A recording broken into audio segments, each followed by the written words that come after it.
बहुत ही प्यारा लाइन लिखे हैं मेरे दोस्त, सुन के जाइएगा। अच्छा लगे तो कमेंट कीजिएगा और ना लगे तब भी कमेंट कीजिएगा। अपने लव स्टोरी पे लिखे हैं, अच्छा लगेगा तो ज़रूर बताइएगा। मैंने तो कभी सोचा नहीं था कि वो फ़ोन करेगी।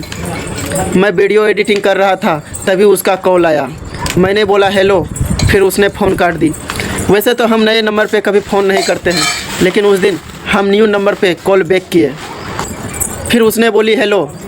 इतने ही में मैंने उससे पहचान लिया और मेरे आँख से आंसू निकल आए। उन्होंने बोली क्या हुआ?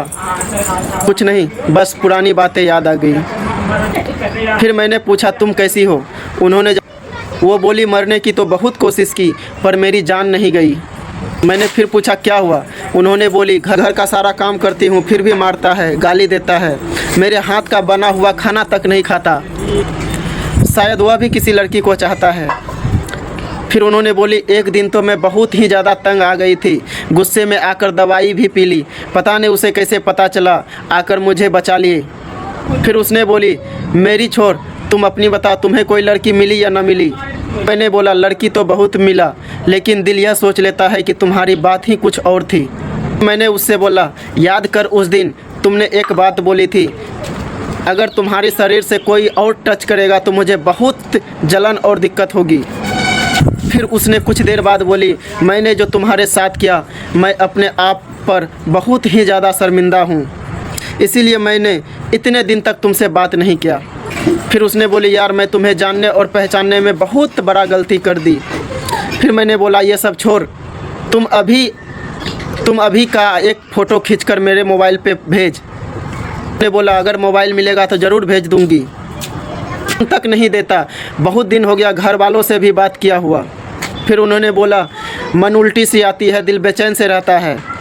फिर मैंने बोला रहने दो, मैं समझ गया।